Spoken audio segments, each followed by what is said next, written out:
Eager to take your career to the next level? The Global Affairs and U.S. Foreign Policy Institute gives you the tools. In just 7 sessions, gain an understanding of global issues. Develop skills for career growth. Network with internationally minded people. Get trained by real-world experts. Register now and graduate this spring. The World Affairs Council's Institute is your next career goal. Curiosity as to who I am, and no, I'm not a Secret Service agent, so the secret is out. As Marianne indicated, I'm Tom Rorick. I'm the managing partner of RSM's Houston office. RSM is a global audit, tax, and consulting firm with 90 offices in the US and offices in over 120 countries. I have the privilege of introducing our speaker, Ambassador William Taylor. I will not do Ambassador Taylor's bio full justice, but a few important items. Ambassador William B. Taylor is the former US Ambassador to Ukraine and current Vice President, Russia and Europe at the US Institute of Peace. From 2006 to 2009, he served as the US Ambassador to Ukraine during the administrations of President George W. Bush and Barack Obama.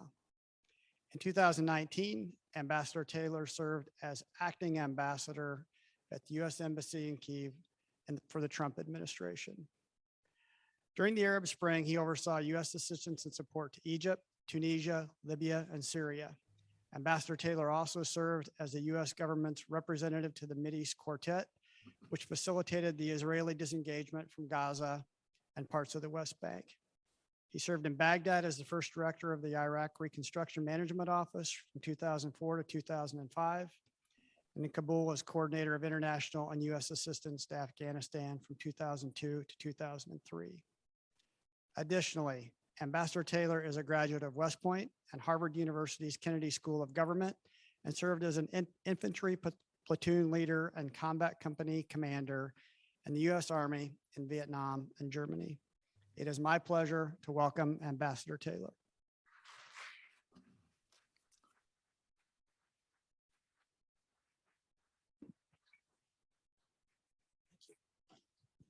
Thank you very much, Tom, and everyone at RSM. And for those of you who may not know, the chairman of the World Affairs Council, our board, is Mark Anderson from RSM. So thank you all very much for the many years of support.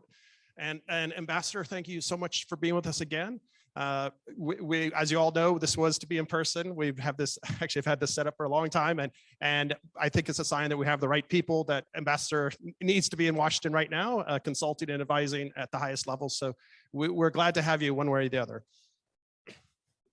So Ronan, it's a great pleasure for me to be here, and I apologize right up front for not being with you there in Houston. I would much rather be there. I would much rather be in Houston than here. But if I get invited back, I would love to be there. Definitely, we'll absolutely have you back and have you back in person. And just for any of you who are familiar with us, we normally go from 7 to 8, but we have such an esteemed speaker and such an important topic. We're going to go a little bit longer till about 8:15 to allow more time for you to ask your own questions and hear directly from Ambassador Taylor. And also before we start tonight, it's a bit sad news from yesterday. Especially in light of what's going on. You think about millions of more refugees in Eastern Europe now. Maybe just to reflect and give our respects on the passing of was an ambassador, but Secretary Madeleine Albright herself, a refugee, a Czech refugee who came to the United States as a girl herself and rose to the highest levels. She was someone who was a strong advocate of Europe, a strong advocate of NATO. And she absolutely had, no delusions about Putin. And sadly, much of what she was concerned about is where we are today. Ambassador, Tom did an excellent job with your bio. I think the other things people may not realize, I feel free to say it. I think you're probably the most, if not one of the most experienced senior American diplomats with regards to Eastern Europe and Ukraine at this stage. In addition to your 2 times leading the embassy in Kyiv, and being the America's top diplomat in Ukraine for 10 years, from the 90s to the early 2000s, you were serving as the rank of ambassador, coordinating U.S. assistance to the rebuilding of Eastern Europe, or the reestablishment of Eastern Europe to join the West. And before that, you were five years as a senior special defense advisor to NATO. Can you just, before we get into kind of the difficult details of where you are today, just give our audience a feeling, a bit of context for where Ukraine and the Ukraine-Russia relationship has been over the last 10, 15 years. When you were first ambassador under President Bush, you were president. You were there with President Yushchenko was serving. Not long after you left, President Yushchenko came to power, and we had the Maidan, the revolution, 2014. And 2019, when you go back, you're back not long after President Zelensky comes to power. Can you just, as hard as it is, briefly give the audience kind of a recap of your assessment of where Ukraine has been and how it's changing? It's not a perfect government. It does have corruption. It is inefficient, but maybe where it has been and where it's trying to go. Ronan, I'd be glad to. And again, let me thank you and the whole team there for having me. It is an honor and a privilege to do this. Again, I wish I were there to answer this question, but it's a good one. And as Ronan points out, so I've seen Ukraine in two different aspects, two different periods. When I was first there in 2006, 2009, Ukraine had gone through the first revolution, the Orange Revolution. It was one of the first color revolutions where dictators were thrown out, or in Arab Spring, we saw the same thing. In Georgia, we saw another color revolution, Rose Revolution. So the Ukrainians in 2004, just before I got there, had protested when their election was stolen. They went to the streets, and in their hundreds of thousands, even millions, they went to the Maidan. Maidan is the square, Independence Square. And they went there and they demonstrated and stayed in the streets during the winter until the Supreme Court said, okay, run that election again. It was indeed stolen. So they ran election again. And then, exactly as Ronan says, a man named Viktor Yushchenko was elected. And he was the president while I was there. While I was there, as Ronan said, and as Tom said, I served under President Bush. President Bush is the last sitting president to have visited Kyiv, and he visited Kyiv while I was there in 2008. And he was hosted, of course, by President Yushchenko. The prime minister at the time was another Viktor Yanukovych. Viktor Yanukovych was the one who tried to steal the election from President Yushchenko earlier on. I'm sorry about these names. Both of them are Victors. We got a Viktor Yushchenko and we got a Viktor Yanukovych. Exactly. And now we have two Volodymyrs. We have Volodymyr Zelensky and Vladimir Putin. So they lack imagination on these names. But I can't say that. I've got a common name as well. So Ronan, you've got an unusual name. So this is. But the Ukrainians have these two victors, and they represent different parts of the spectrum in the political spectrum in Ukraine. And one of the things that I want to emphasize, what Ronan just said, that is, Ukraine's a real democracy. There are real politics in Ukraine, more so than, I think this is fair to say, more so than any other of the post-Soviet countries, with the possible exception of the Baltic nations. But certainly, when you look at the other post-Soviet nations, like Russia, like Kazakhstan, like Armenia, Azerbaijan, all of these nations that used to be part of the Soviet Union, now free and independent, Ukraine is clearly the most democratic. It's clearly that has the most. Georgia might be a run-up, but Georgia's kind of backsliding.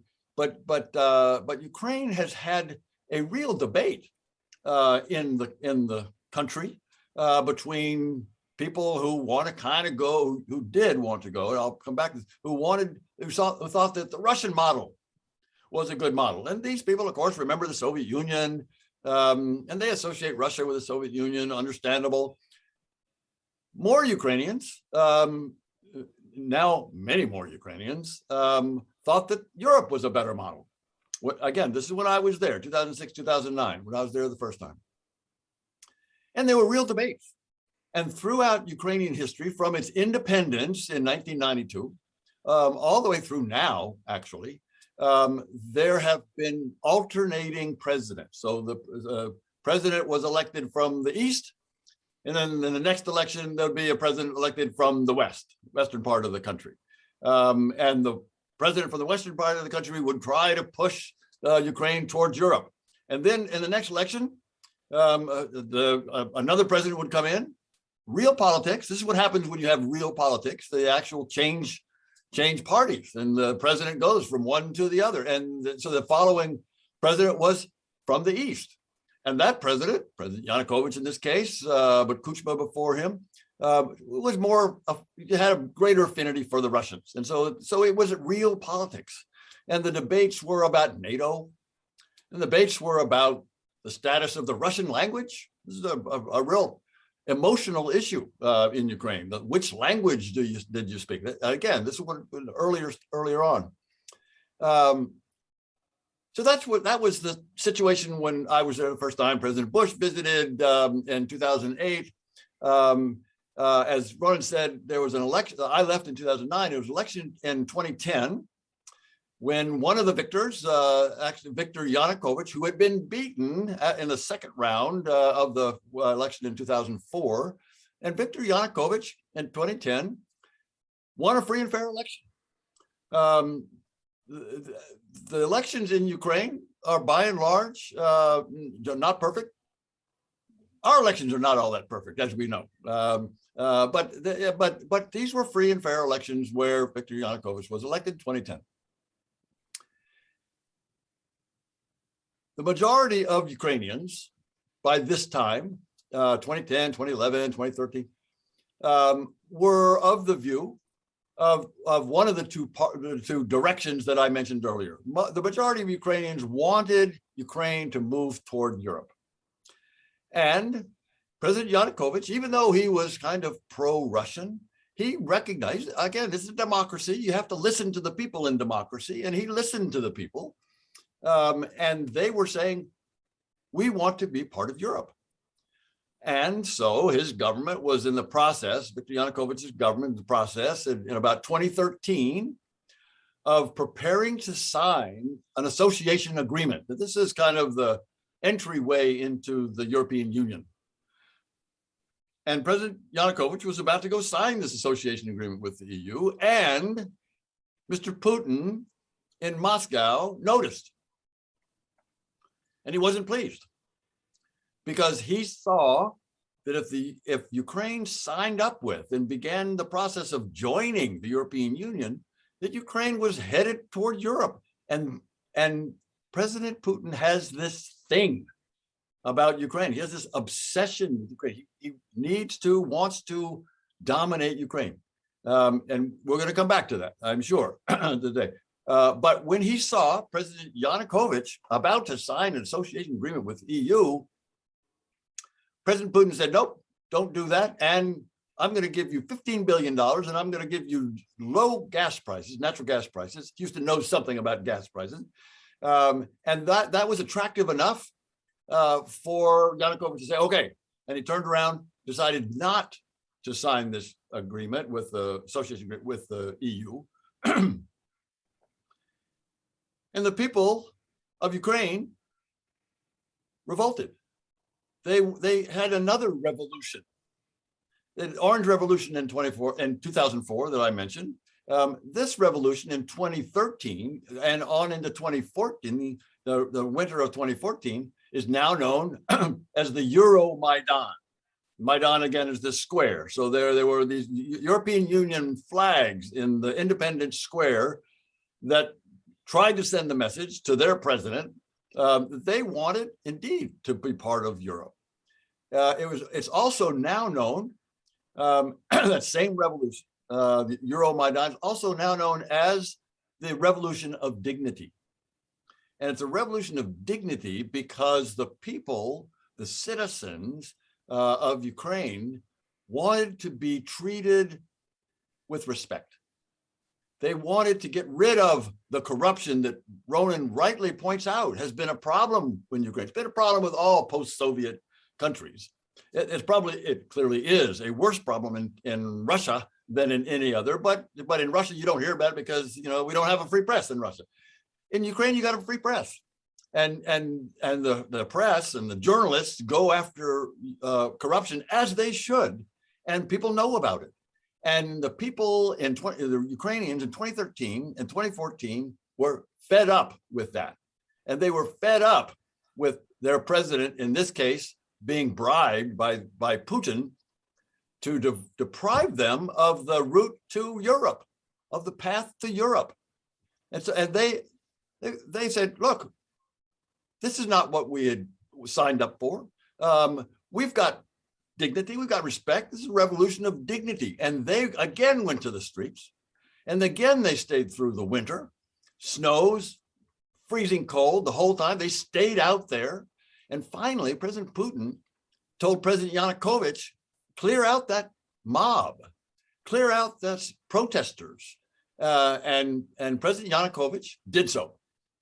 And he fired on those protesters, killed over 100. And Ukraine, to this point, had prided itself on being a very peaceful country. 100 people is a lot of people to die in any country, in any city, but it was a shock to Ukrainians. It was a revolution, and it enraged the people, and they came out in greater numbers. And President Yanukovych fled. He gave up. He abandoned ship. He fled to Russia, where he is to this day. And the Ukrainians did what they normally would do if the president leaves or dies, or they elected a new president, but not before President Putin invades the country. In 2014, the spring of 2014, Yanukovych flees. Putin is even more worried now that Ukraine is slipping out of his hands. His pro-Russia president, Ukrainian president, has fled the country, fled the country and seeking asylum in Russia. And that means, and President Putin was right, that means that Ukraine was ready to move to Europe even more firmly. And Putin did not want that. He could not handle that. So he invades the country. Putin invades Ukraine in 2014.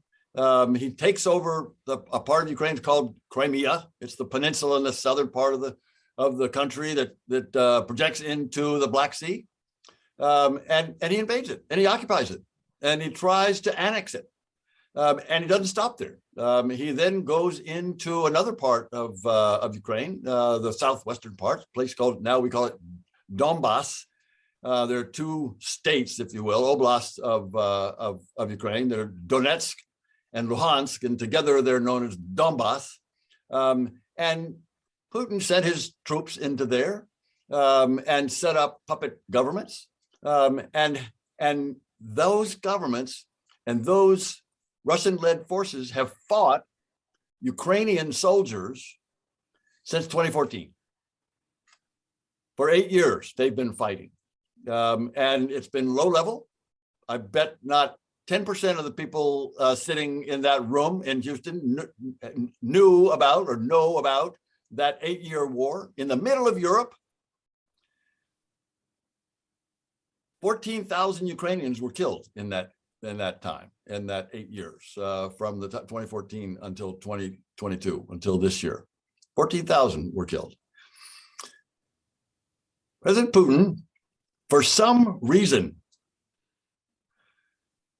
has decided in February to take those troops that he had assembled around Ukraine, starting in the late fall and early winter. He has assembled 120,000 troops of his soldiers on 3 borders of Ukraine. And in February, on February 24th, he gave the order to invade again.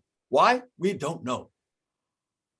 We know that Putin wants to control Ukraine, but he couldn't find a rationale why he invaded, why he sent his tanks and artillery and infantry across the border into Ukraine, killing Ukrainian soldiers, having many of his soldiers killed. Why? What was there is no reason. He tried to manufacture a reason and failed. So Ronan, that's a long answer to your question. Kind of that it started off as a democracy. They went through this revolution. Putin cannot stand for Ukraine to be moving toward the West, and that's where we are. An excellent recap of a dynamic history of the last really 20 years. In recent weeks, the world has come to know President Zelensky. I think probably almost nobody knew what to expect. Obviously, an incredibly talented actor, comedian, producer. But you're one of the few Americans as ambassador to have spent substantial time with him, talking with him, getting to know him. Can you give our audience maybe some impressions of what you thought and felt about him in 2019 when you first got to know him, and maybe your impressions of him now as a wartime leader? Glad to, Ron. So, right, there was a presidential election in Ukraine in 2019, and the two candidates. Well, let me back up. So, the way elections work in Ukraine is the first round of 2-round elections. The first round is anybody who qualifies and gets the number of signatures can run. And so in the first round of the presidential election in 2019, 39 candidates ran. Needless to say, no one got a majority. So they have a second round of the top 2 of that 39. And the top 2 in that second round in the spring of 2019 were the incumbent President Poroshenko, Petro Poroshenko. He had taken over. He had been elected in 2014 in the election that I talked about after Yanukovych fled. Poroshenko was elected. In 2019, he ran for re-election. He's the incumbent president.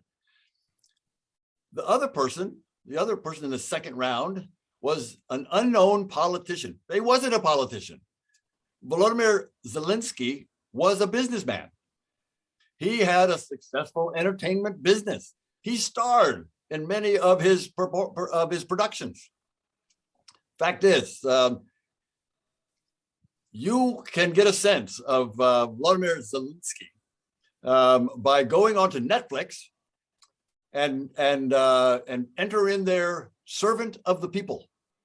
Servant of the People is the comedy, is the series, is the television series that he stars in, that Vladimir Zelensky stars in. And the story in the series, in this fictional series, is there's this high school teacher who goes on a rant against the corruption in Ukraine in the current day. His rant against corruption is caught on film, caught on a cell phone, goes viral. He's elected president. This high school teacher in this series is elected president. And President Zelensky plays the part of that president. And then he runs for president in real life and is elected. So here we have President Zelensky, who had played the part, and now he is the president of the country. And that gets to the point that Ronan just asked about. So he's elected in the spring. I show up in June. He's already been inaugurated. He's about to have an election, a parliamentary election, which he also wins. I should have mentioned that his election when he ran against and won against the incumbent president, he won with 73% of the vote. Now, we don't often see in free and fair elections landslides like that, but that was free and fair, and he beat the incumbent president. So I met this man, and Ron's right to point out I met him early on, had many meetings with him while I was there. But I remember being impressed with his dynamism, with his wit, as you would expect, but also with his charm, with his determination. The other thing about determination, so he ran on 2 platforms. There are 2 planks in his platform. One was clean up corruption, kind of like he did in the TV series, but also to stop the war, to end the war that had been going on at that time, 2019, since 2014, for 5 years, and that was killing Ukrainians weekly. As I mentioned, 14,000 Ukrainians have been killed. And he pledged to end that war. And he thought he could sit down with President Putin and figure out a way to stop that war that preserves Ukrainian sovereignty and dignity. And he ran on that, and people elected him. And when I met him, he was ready to do that. He was ready to try to sit down, and he made some progress early on. There were some prisoner exchanges. He actually did talk to President Putin about this. There was a temporary ceasefire, didn't last, but he made some progress. But he figured out that President Putin was not serious about stopping this war. And again, President Putin, we know now, he has this fixation on Ukraine. He does not want Ukraine to be independent, free, European, sovereign. He wants it to be under Russian control. And President Zelensky began to figure this out, that when Zelensky's attempt to work with Putin on some kind of an agreement was going nowhere. So President Zelensky realized that he needed support, and he needed support from the Americans. He needed the American strong support backing for him for negotiation, but also for ending the war. And we can get in later, Ronan, if you want to, but that led then to a conversation with President Trump, President Zelensky about weapons. And we know how that went. Perfect phone call. It was a time when President Zelensky needed the U.S. support. So that kind of set the stage. But an answer to your question, Ron, from the time when he was first elected, enthusiastic, sure, idealistic, sure that he could end that war. And when I saw him last, so Ron, when I saw him last was in the end of January, so a month and a half ago, 2 months ago. I saw President Zelensky in his office. I was in Kyiv just before the 2 weeks before the 3 weeks before the invasion, and he was more determined than ever to end the war and win it. And then they will, and we're gonna. I'm sure we'll talk about the war later on. But that's sorry, Ron. Again, went on, but. That's the early Zelensky and today's Zelensky. And last thing, and he's now a world leader. And I probably don't have to tell anybody in that room about how he has galvanized the world. He has galvanized his nation, and they are fighting off the Russians like no one thought they would.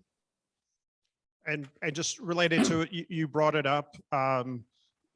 Until recently, most Americans hadn't heard the name President Zelensky. You're someone who's basically served our nation your entire adult life, starting in West Point through Vietnam, West Germany, in the Army and then Defense Department, and then many years since then as a diplomat in the State Department. I know it was not your intention, but a lot of Americans came to know you in 2019 with your powerful testimony before Congress in relation to the first impeachment hearing. And I don't want to rehash the hearing, but maybe just you did then and you've done since, just to emphasize the need and the importance, whether it's a Republican president or a Democratic president, for our foreign policy, even if it's inadvertent, to be kind of detached from even being seemingly kind of involved with domestic policy, especially with regards to security assistance. And we're talking about the delivery of weapons, military training, and what the Ukrainian military really needs, and part of why it's been able to be successful today. Ronan, just briefly, because I agree, but we don't need to rehash this. And as you say, I've served under Republicans and Democrats all the way through. I'm an independent. I'm neither one of these. I was in Kyiv when the Ukrainians were interested in purchasing more of these handheld anti-tank weapons. They're called javelins, and now the world knows about javelins, and they are very good at killing Russian tanks. And President Zelensky had gotten a first batch of these javelins and wanted to buy a second batch. And so Zelensky raised this with President Trump on the telephone. And President Trump was willing to do that, but he said, however, you got to do me a favor. And the favor was to do an investigation of the candidate who was likely to be President Trump's opponent in the election. And that, exactly what Ronan said, that was a diversion. That was a misuse foreign policy, misuse of security policy for political ends. And here we have a country that was under attack from the Russians. Ukraine was fighting off the Russians. The United States was providing needed equipment, weapons to help fight off that attack. And President Zelensky heard this request, totally unrelated to the security needs that he was addressing, that President Zelensky was addressing, and wasn't sure what to make of it. Just couldn't. It was confusing, and that was a problem. That was too bad that it was unbelievable, unfathomable. He couldn't understand why he was being asked to do something that had to do with these weapons. Anyway, it worked out. The system worked. System kind of forced the weapons to be sent. It was exposed what had happened, and you mentioned it ended up in an impeachment hearing. But the weapons flowed, and now these weapons, these same ones, these javelins, are now flowing not in the hundreds but in the thousands. Now they are coming in great numbers. They need to come in more. We need to be sending more of these javelins and these anti-aircraft weapons and others to the Ukrainians now that they're fighting the Russians in major ways, in the much major way, more in a greater way, a more significant way than they were doing in 2019. But that's the story of the weapons. And quickly, just to turn to the other player, someone for 20 plus years, you've dealt with his policies, you've dealt with the impacts of what he has and has not done, especially in Eastern Europe and Ukraine in particular. I don't want to get into the psychology of Vladimir Putin. He prides himself on being unpredictable, and you know, the result of that is perhaps finally the West has stood up, said, well, if you're going to be this dangerous and unpredictable, we're finally going to stand up collectively to you now. But can you talk about how he, I suppose, has explained and justified this war to the Russian people, and maybe even within his own inner circle that's perhaps gotten smaller the last 2 years with COVID? You know, his Slovoviks, his people from his days in the KGB and intelligence services, how he justified it to them, and you know, also, do you think there is any kind of legitimacy to his position that we're being threatened by NATO? NATO's expanding. We don't want Ukraine joining NATO, even if that was unrealistic. It's a great question, and there are a couple of questions embedded in there. Let me start off with President Putin's idea. We've already referred to this, his focus on Ukraine, because he has said, he has both written and said that Ukraine's not really a country. Maybe he believes this. Again, no one, I certainly don't know what's in President Putin's mind. Don't profess to. Smarter people than I am have studied him for a long time, and they say the same thing. It's hard to really get inside to understand him completely. But what he is, we know what he said, and now we know what he's done. And what he said is Ukraine's not a real country. It's actually just part of Russia. And so we need to bring Ukraine back into the fold, he says. And we need to reincorporate Ukraine into the Russian Empire or the Soviet Union. So we know President Putin has also said that the dissolution, when the Soviet Union dissolved and disappeared, that was, in his words, the greatest geopolitical catastrophe of the last century. That's what he said. So the end of the Soviet Union was the greatest geopolitical catastrophe of the last, and he wants to fix that. He wants to reassemble, and starting with the most important part of that Soviet dissolution, which is Ukraine. It's the biggest, it's the richest, it's the most important of the former Soviet republics, and he wants it back. He doesn't have another justification. People have tried to figure him out, and there are now a lot of people who have studied him. People like Condi Rice, who was the Secretary of State while I was in Ukraine the first time, and she evaluates him. She's met him a bunch of times. She studied him for a long time, and she's worried that he might be unhinged, in her word. Others have come to have suspected the same thing. People who have seen him earlier and seen him now worry for the reasons that Ronan just described. 2 years of COVID, been isolated, surrounded by a smaller group of people who think like he does, that think that Ukraine's not a real country and we need to reassemble the Soviet Union. And so people worry that he is not mentally well. However, there's another group of analysts who say, no, he's not crazy. His evaluation of costs and benefits are different from ours. He may see the same costs and benefits. He may have known that if he invades Ukraine, the sanctions that would come on him would be very severe. Now, maybe he discounted that. Maybe he didn't believe that when President Biden told him that in a phone call in December.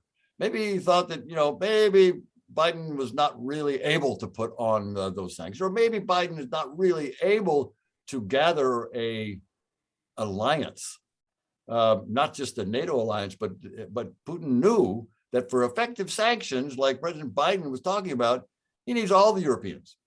He needs the Japanese, he needs the Australians, the New Zealanders, the South Koreans.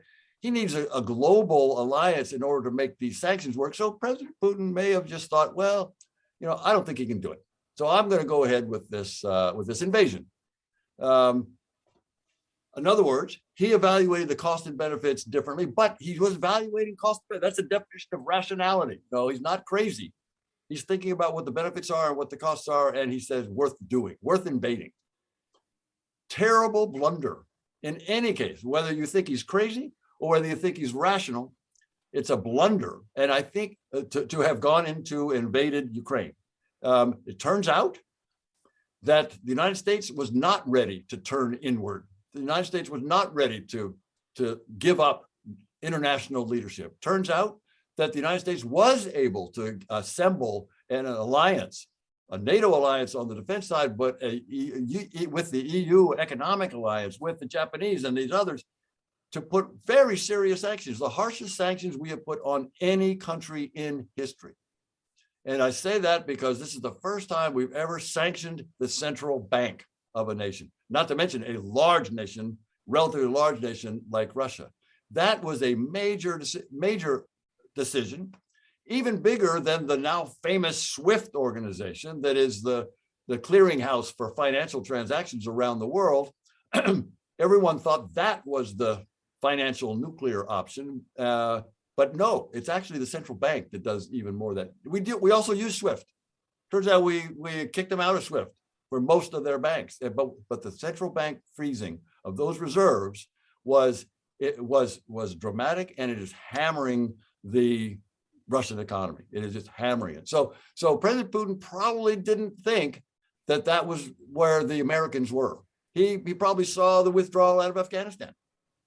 He probably saw that in Europe they were distracted. The president of France is running for re-election, and Brexit is got the Brits worried, and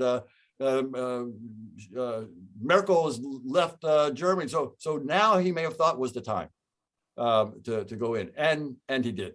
Strategic mistake, a blunder, which I think he will regret, and he will go down on the wrong side of history for all of the killing that he is responsible for.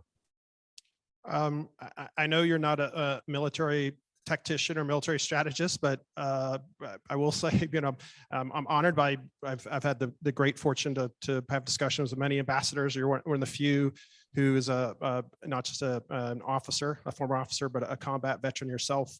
Could you talk about getting to the war itself now? In the first few days or weeks, it might have looked like what we might have expected: precision strikes, cruise missile strikes on command and control centers near Kiev. We saw hundreds of special forces parachuting in to take over an airport on the north side of the capital. But sadly, a little more than a week after, it returned to some of the horrific tactics that we've seen before, that we saw in both Chechen's wars, where Grozny was basically leveled in many ways. Residential buildings were hit indiscriminately and continuously. With regards to Russians in Syria, the east side of Aleppo, if you talk to journalists who are there, they'll say it looked like what you think Berlin looked like after World War II. I'm just absolutely devastated. Obviously, the Russians were part of that with their mighty Air Force at the time. Do you think that's an indication of that their tactics and what they expected to be able to do didn't work, that they weren't able to maintain and establish air superiority over a lot of the countries, so they can't be as precise with the strikes?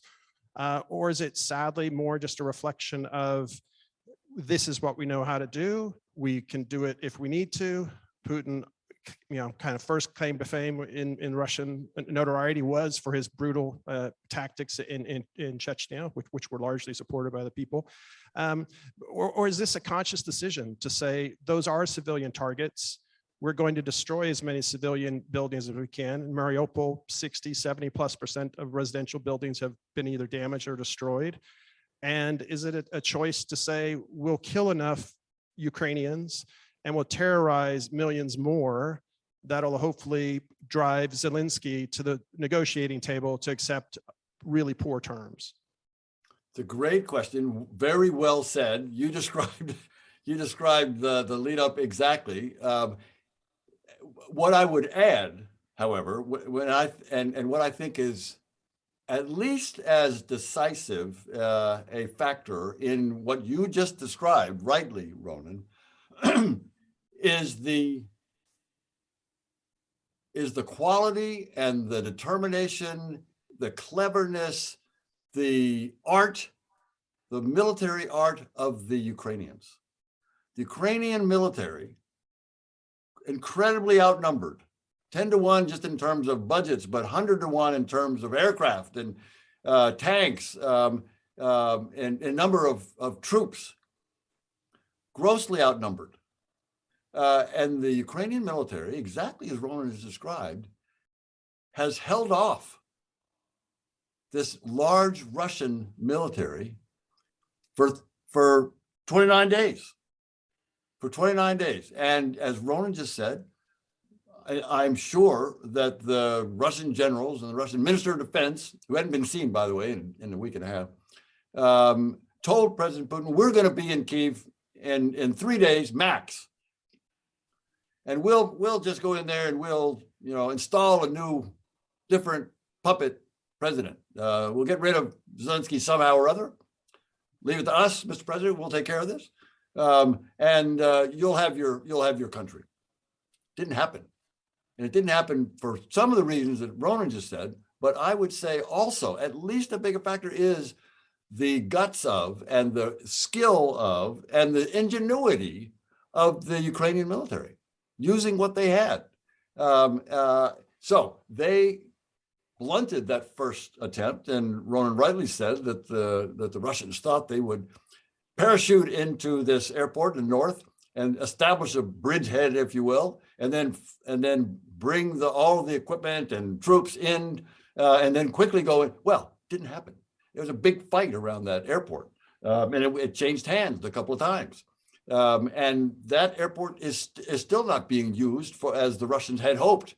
And as I say, 29 days later, the Ukrainians they're not only holding them off. In the last couple of days, the Ukrainians have mounted counterattacks, and they're pushing the Russians back away from Kyiv a good distance. So it's out of artillery range. It's not out of missile range. And cruise missiles, of course, are still blasting into Kyiv.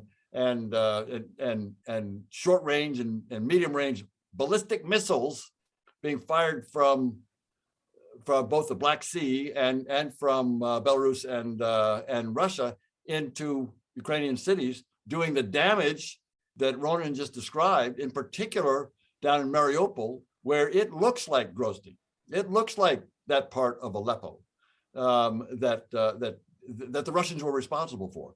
So that's a second phase. The first phase was this attempt to just thunder run down the Dnieper River and get to Kyiv, and it didn't happen because of the Ukrainian military. That didn't work. So now they have fallen back to a much more brutal a much more bloody, a much more criminal. Let's be clear, it's criminal to intentionally target civilians and civilian infrastructure, schools, hospitals, kindergartens, train stations, museums.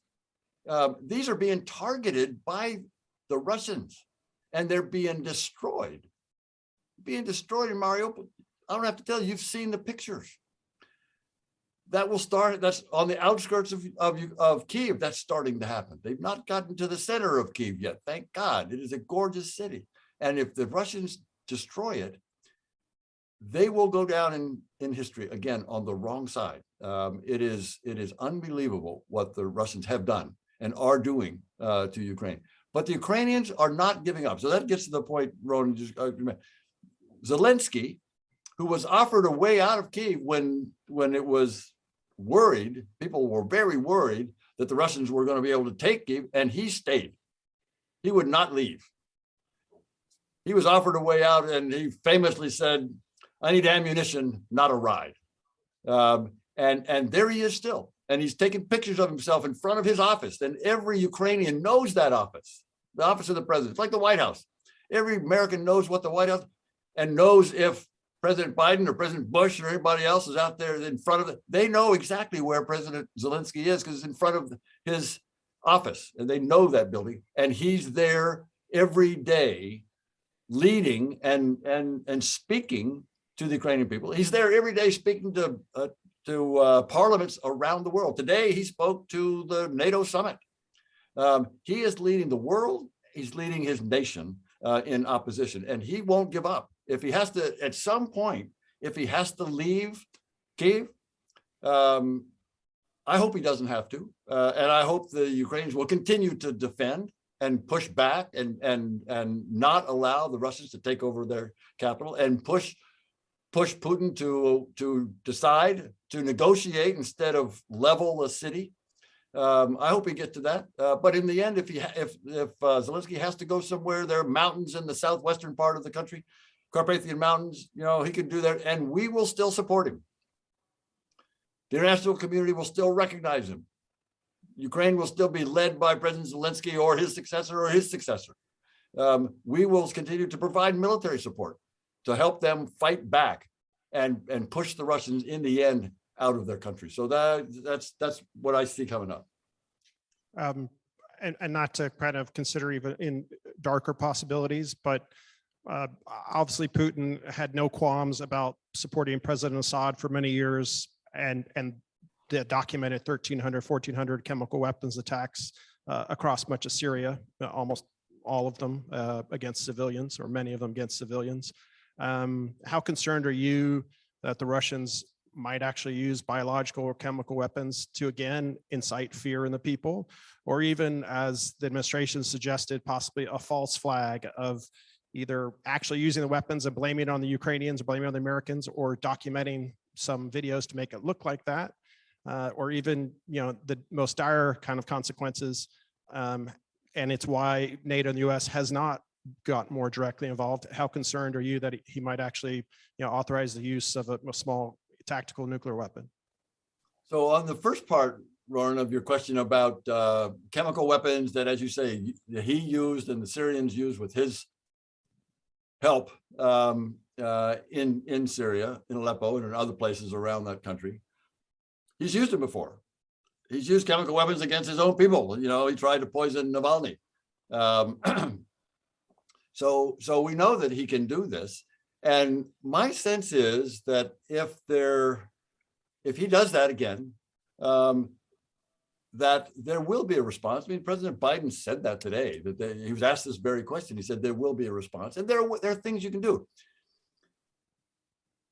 If there is a military unit in Ukraine who uses chemical weapons or biological weapons, that seems to me, this is not the US government speaking, but that seems to me to be a legitimate target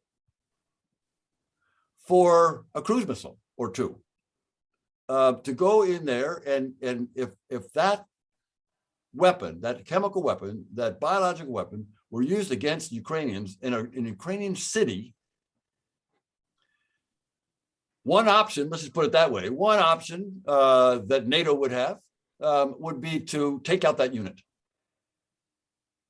Now,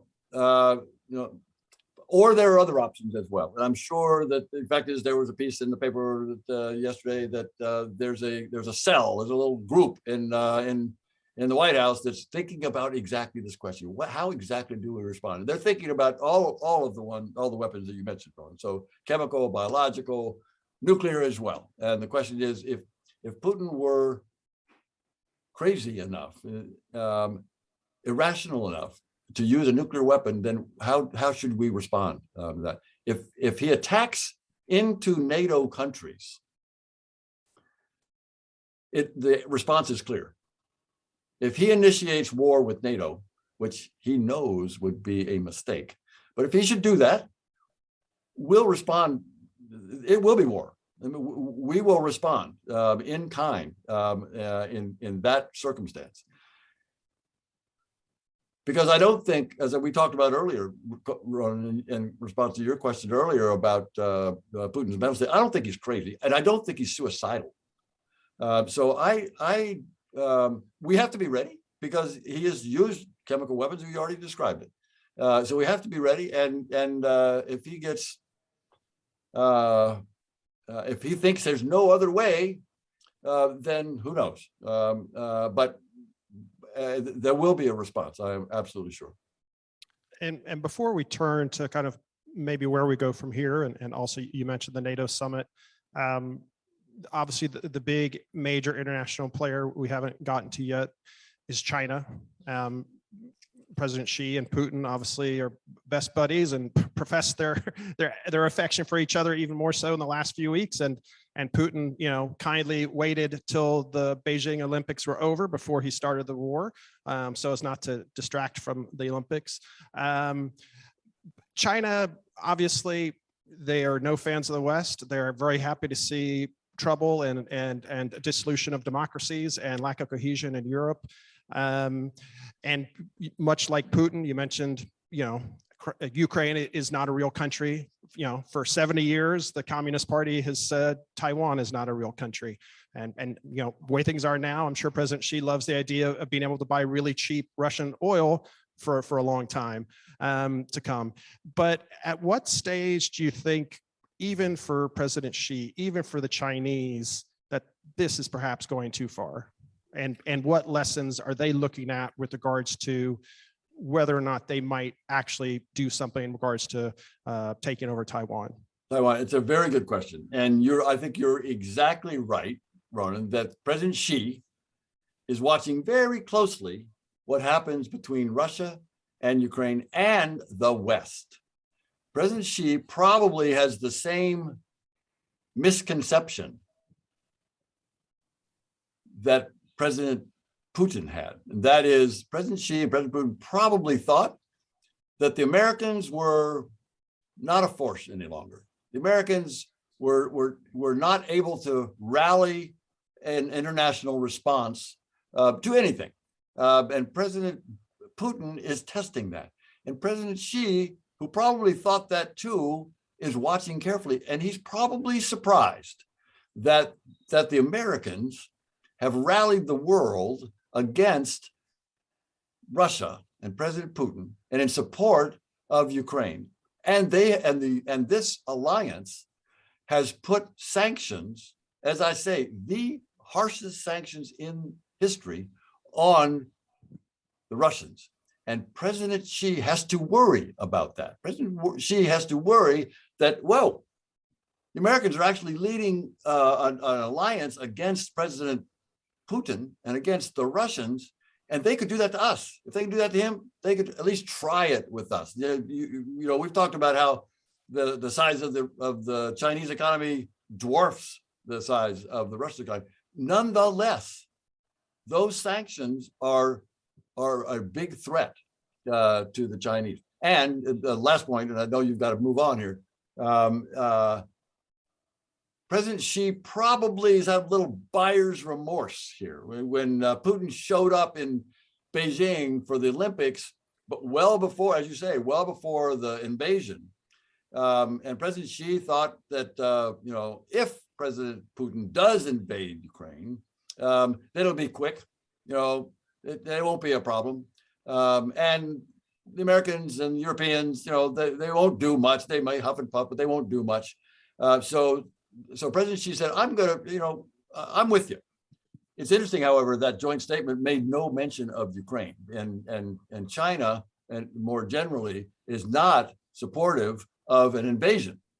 They were willing to stand back, but they have not voted with the Russians in the UN. They've abstained. They haven't supported the Russians in the UN on these issues. All to say, Ronan, it's a good question. The Chinese probably are valuing their ties to the Europeans over their ties to the Russians, just in terms of economics. And in terms of politics, Chinese say, they're for sovereignty. They're for sovereign nations, and outside powers don't interfere with the sovereignty, with the internal affairs of other nations. And that's exactly what Putin is doing. And just a last question, then I'm going to turn to the audience questions, because I know already they have a lot of great questions about NATO, about where we go from here. Again, I know I don't want you to be a prognosticator, trying to predict the future, or to be an expert on Putin's inner circle. But the low estimates are the Russians have lost about 7,000 troops already, maybe up to 15,000. To put it in perspective, sadly, the United States lost, less than 7,000 over 20 years of us fighting in both Iraq and in Afghanistan, many years fighting in Iraq. And we're a country of twice the population. If it is, where we are now, 7, 10, 15,000 soldiers in a little over 20 days, that's equivalent numbers that they lost in the war in Afghanistan, their war in Afghanistan, in almost a decade. It wasn't the only reason for the collapse of the Soviet Union. It wasn't the only reason for a change in government. But what do you think are the chances that this actually perhaps could lead to someone either within Putin's own inner circle to say, this madness has to stop, this is only getting worse, something happens, or it's very hard to expect it. I greatly admire Navalny and the other opposition leaders. That people do go out in the streets, but they're still relatively small numbers, that there would be eventually a large enough groundswell support from the Russian people to actually form some kind of a change. So I think the answer, Ronan, is that there is some chance. It may not be there's some chance. It's not, the probability is not zero. Probability is probably less than 30%, maybe less than 20%, maybe less than 10%.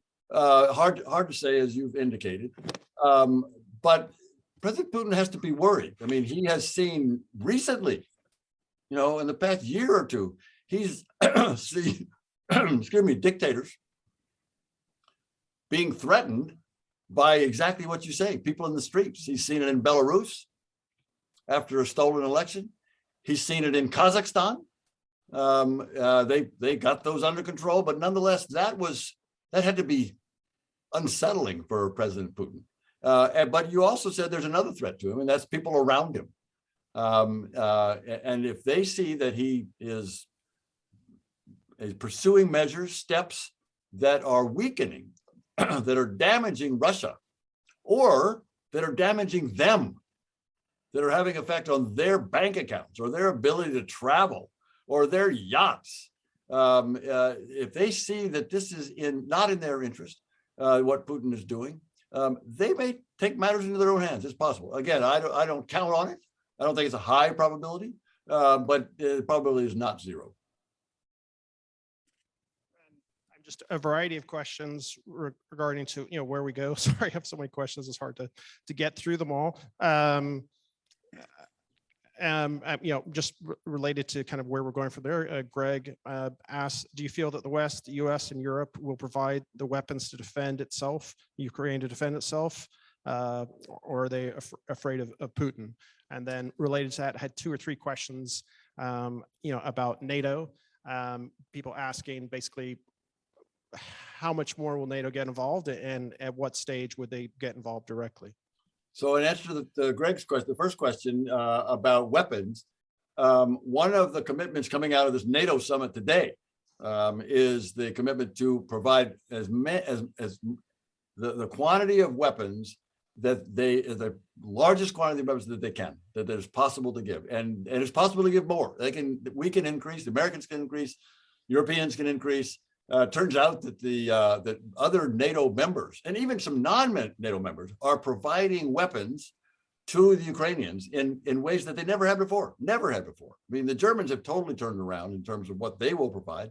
The Baltic states are sending javelins and stingers to the Ukrainians. So it's coming from NATO is committed to answering Greg's question. Yes, that they will provide these weapons, and hopefully it will allow the Ukrainians to continue to hold off the Russians.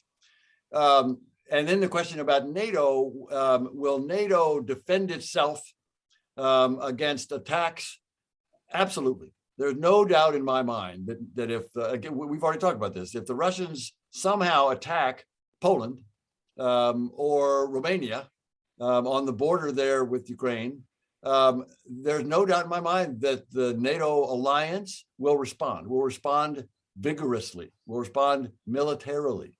There is no doubt. That's what NATO's for. That's what NATO's committed to do, is defend each and every member as if it were an attack on us. And there's no doubt in my mind we will do that. Just 3 or 4 questions. I'll split them all together. They're kind of relatively similar related. Someone asked, is there a viable option off-ramp for Putin to withdraw? Someone else asks, will the Russian oligarchs force Putin out? Someone else asks, how do we give Putin a way out and the ability to save face? And then lastly, Carol asked a similar question. What do you think is President Putin's most viable off-ramp, and can he handle the consequences?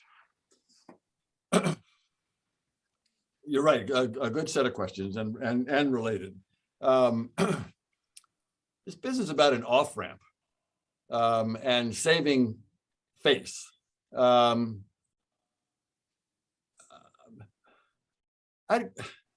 have a hard time trying to think about it in those terms.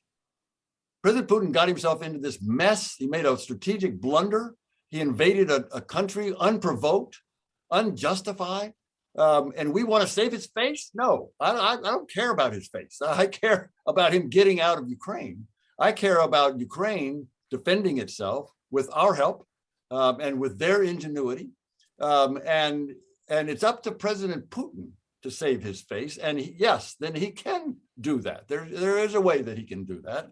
And the way is to sit down at the negotiating table with President Zelensky and have this conversation. President Zelensky has indicated there's some things he's willing to talk about. And this could be spun. President Putin could spin this in a way that makes it look like he actually achieved something by all of these deaths, all of these 16,000 Russian soldiers who have already died, and many more will come. And President Putin will try to find a way to justify those 16,000 deaths of Russians, not to mention the tens of thousands of deaths of Ukrainians, which he doesn't care about. So he sit down with President Zelensky, and President Zelensky has said, look, I care about my security. I care about finding a way that I can ensure the Ukrainian security going forward.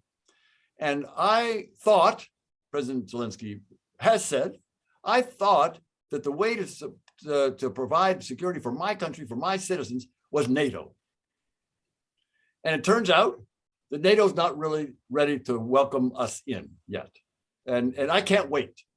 President Zelensky, I can't wait. I need something that provides security for me and my country. So how else could I get that security? Well, one way he's looking at is the way Austria provides for its security. And Austria is a member of the EU, not a member of NATO. It has its own military. President Zelensky would want guarantors. He would want some guarantees of his security from a group of guarantors that would include the United States, include Britain. He would invite Germany, France, maybe China, and he would also invite Russia. to be a guarantor of his security. So if that group of nations were to guarantee his security, then he would be willing to discuss a political status of neutrality. And President Putin could say to his people, I invaded and I killed all these Russians, and the troops, but I got the Ukrainians to be neutral.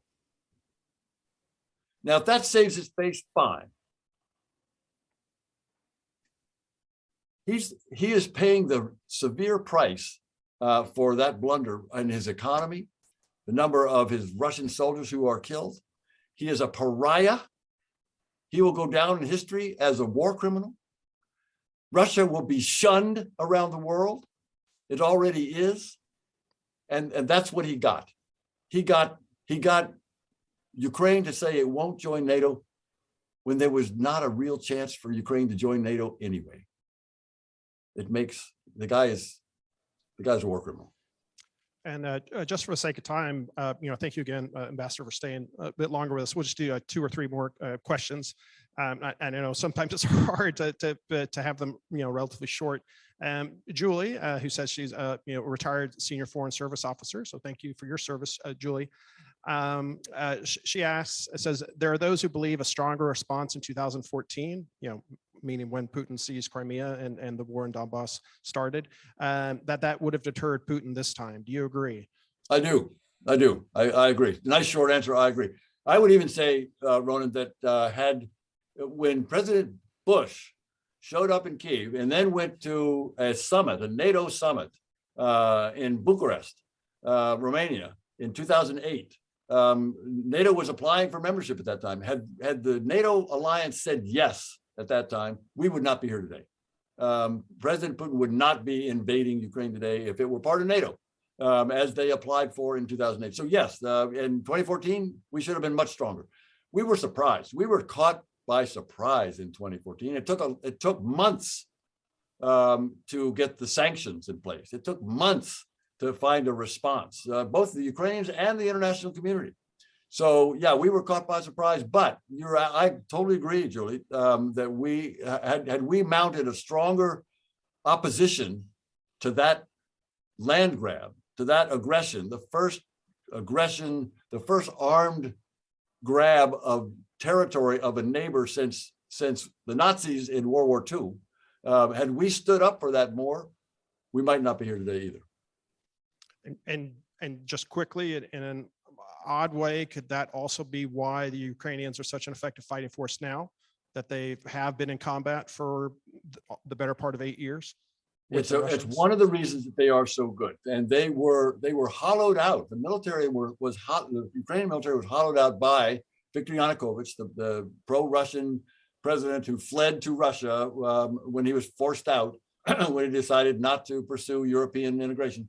He had hollowed out the military and allowed it to be corrupt, and allowed contracts to go to, so the Ukrainian military was in bad shape in 2014. And you're exactly right. The questioner is exactly right.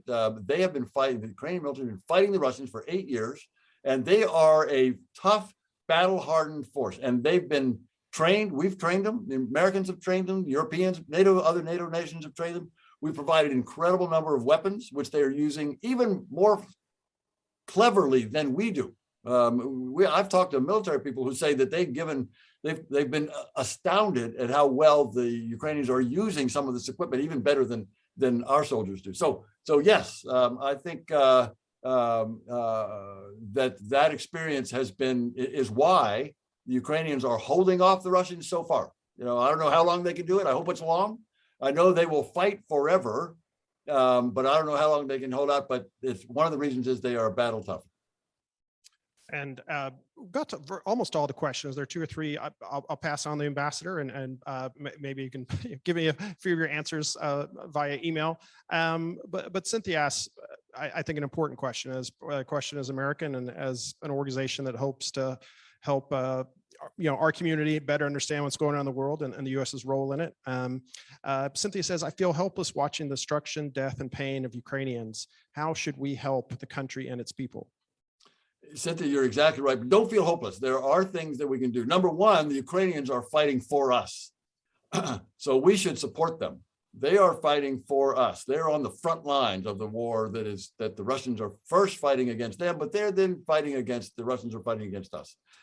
So number one, it is not hopeless because the Ukrainians are doing a great job and they are fending off the Russians. Number two, let your views be known.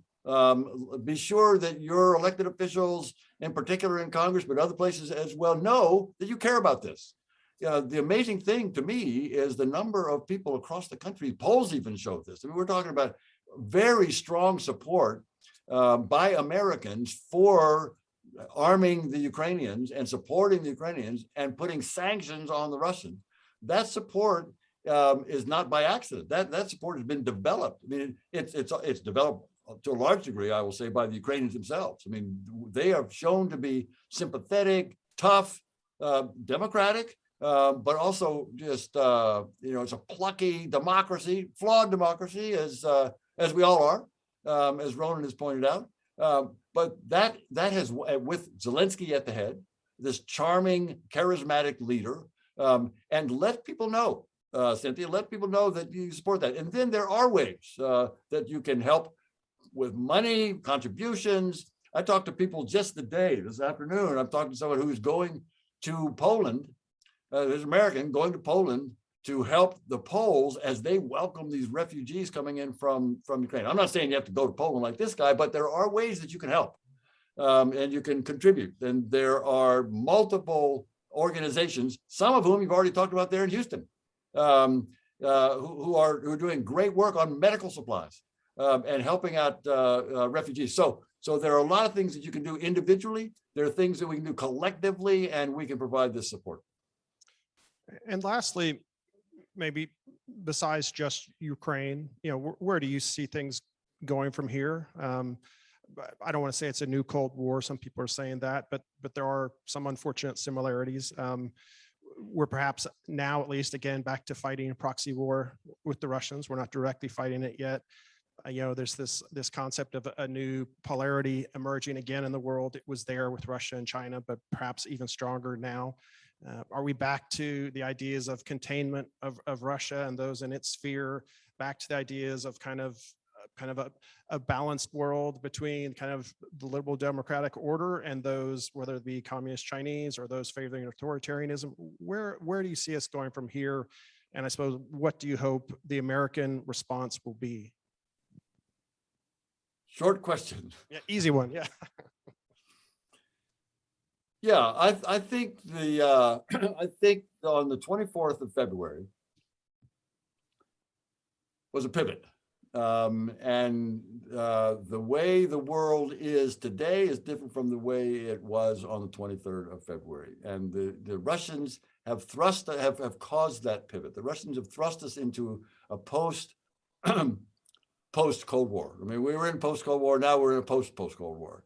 And it's a new world, and we need to think about it in the terms, Ronan, that you just described. And I've already described part of where Russia is, a pariah state. It may or may not get support from the Chinese. The Chinese would like, again, to be a little bit separate from this pariah state. And the small little economy, relatively speaking, that is Russia, getting smaller, probably declining by 30%, is not one that shows any model that any other nation wants to emulate. It doesn't have a form of government that any nation wants to emulate. It's authoritarian, and there are authoritarians who will do that. But to see the pariah status, the outlaw status that Russia has put itself, that Putin has put himself in, put his nation in, that's not something that. So in the General Assembly, it's 141 nations to 5 nations. The 5 nations were Russia, Belarus, Syria, North Korea, and Eritrea. That's a group. Those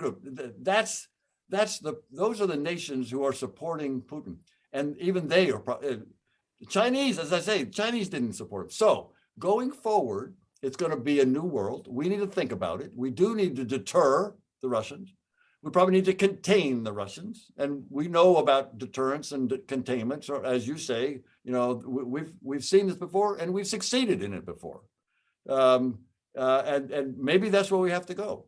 The question is there a way to move forward in that gets us to a new order that allows us to get back to a way that nations deal with each other that is respectful of their sovereignty, and that's the single violation, the clearest violation that we're seeing between the Russians and the Ukrainians. Let me just end with, you know, the Ukrainians will prevail. They'll either prevail in the short term because the Russian army will crumble from all the internal problems that it's got, or President Putin will say, all right, the damage to the economy and the damage to my army is so great, I'm going to look for a way out. And he can sit down, and that is a short way. It may be a long way. The long way is if they grind it out, and the Russians and the Ukrainians just keep fighting, city to city, street to street. That's bloody, miserable, horrible. In the end, the Russians will lose. And in the end, the Ukrainians will prevail, and we will support them, and they will try to rebuild. And then we'll be there helping them rebuild. So let me just end on that, Ronan. Let me take the opportunity to thank you for moderating and reading these questions and organizing this for us. And thank the Houston citizens there that are in that room. I wish I were there with you in that room, but next time. Yeah. And if invited back, I will be glad to be there. Yeah, and again,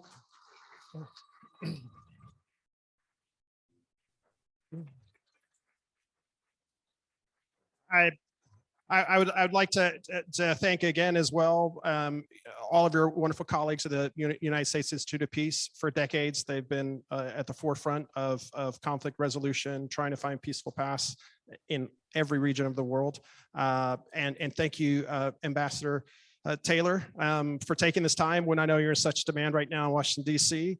Thank you for your service now, and really for your serving your entire adult life, whether it be in the military or as one of our most vital diplomats, for many, many years of service to the nation. Thank you very much. Ron, thank you very much. Great to be here.